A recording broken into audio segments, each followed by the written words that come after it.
Well, thank you so much for the coffee, Lisa. Thank you. Mike, so nice to Glenn. meet you. Greg. Actually, Greg. Okay, well, we'll make this right. Sure. Greg and Lisa. I had, I was walking by and I noticed, you see your new exhaust there. It's a PVC. So somebody tells me that this is all new, your furnace. Yes. Yeah. Okay. You are right by the exhaust. So your exit downwards is actually going to be pulled back in by your exhaust. That's a flaw. You also have curbing around all your actual brick here, and this is an old clay brick. So it shouldn't touch earth. We need about 8 inches of concrete. So what's happening is the earth is deteriorating the brick, so somebody covered it up by benching in front of it. And the bench, that's what we call benching. Okay. So that benching is concrete. Now, this is a water area, right? Yes. Vancouver rains like 45 days straight. Why is everyone in Vancouver using wood? Because that's all we have here. No, that's not true. It's free.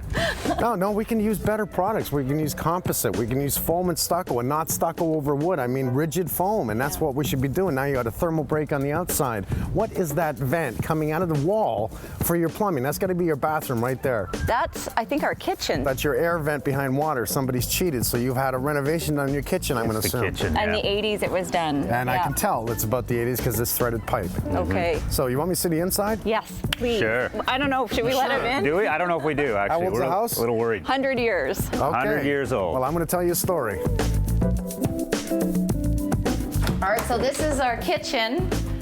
And it's the one room in the house that we would probably most like to change. Can you guess what was up here on the ceiling? Absolutely, yes. You had a Florida ceiling. It was a California sunshine. That's what they call it, a Florida ceiling. Is that what it's Yeah, called? so it's a suspended ceiling with Yeah. your Yes. either a domed light or a bunch of Fluorescent fluorescent lights up there. Oh, it's beautiful. lovely. And I can tell you this is actually better than that. We Okay. couldn't stand looking So at you it. are lath and plaster. Let me tell you a few things about Okay. a house that's 100 years old. First, I'm going to assume you did not buy Holmes inspection before you bought the house. No. So that's sort of like doing the trailer before the horse. Yes. Because I wrote that book for a reason, especially on houses like this. At 100 years old, you're going to be looking at the major possibilities of lead and more than likely in the paint. Okay. More than likely, because it's original. Now, also we have anything before 1980 has a possibility of 1 to 5 ratio mix of asbestos in the plaster. Really? Okay, not to mention in vinyl tiles, if you have 9-inch by 9-inch vinyl tiles in the house, odds are it's asbestos. Boots around your registers in the floor, asbestos wrapped. Don't do any renos without checking your house first. This is a Okay. rule, okay? That means you're gonna bring in a company and this is an asbestos. They'll come in and test everything and they'll give you the green flag, your house is safe to renovate.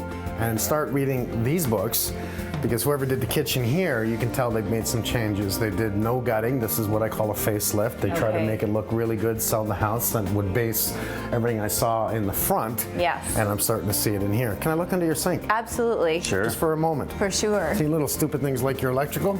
Yeah. See, they weren't thinking ahead, right?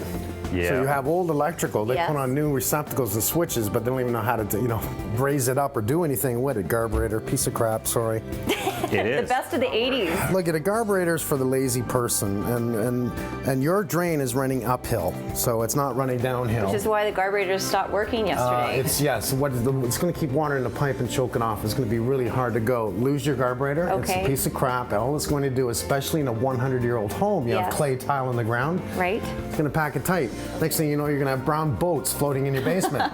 Okay. And you know what brown boats I'm talking about. Yeah, I think so. Get rid of it, please. So, I'm here to talk about my book. It looks like you need it.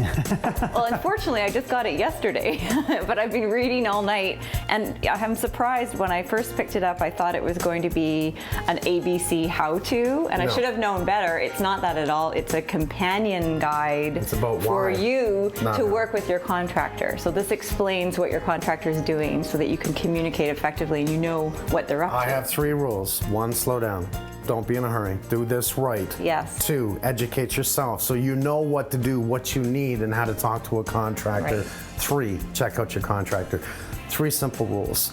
So it's not just a companion guide, it's also really educating you on what you need, Yes. what you need to know about the possibilities in the house, what you need to do about it. Should you gut it? You Yes. know, should you redo the plumbing, how to insulate with the electrical? In that package of, oh, new kitchen, new bathroom, let me guess. It was in the real estate paper, right? New kitchen, new bathroom, I updated. think this was done in the 80s. Yeah, this was. Okay, but they said nothing Yeah. like lovely stuff in there. No, they said the tree is a catalpa tree. The tree, did you know the canopy of the tree, your roots are twice the size of the canopy, and you're in an old home. Yeah. So the roots go right to the weeping towel and underneath the concrete floor.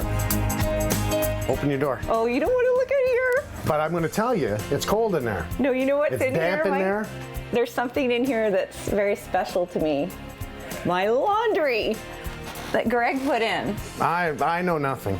I know nothing. Is this bad? Well, you don't have a drain in the floor, so if it ever leaks, you're going to have water right through to your downstairs. Your water's too close to the electrical. This is totally against code, and I don't want to see that. Okay.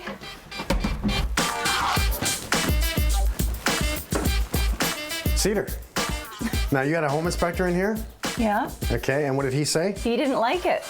He said that no one does this. No one wraps a bathtub with wood. There's nothing wrong with using cedar in the bathroom. Nothing at all.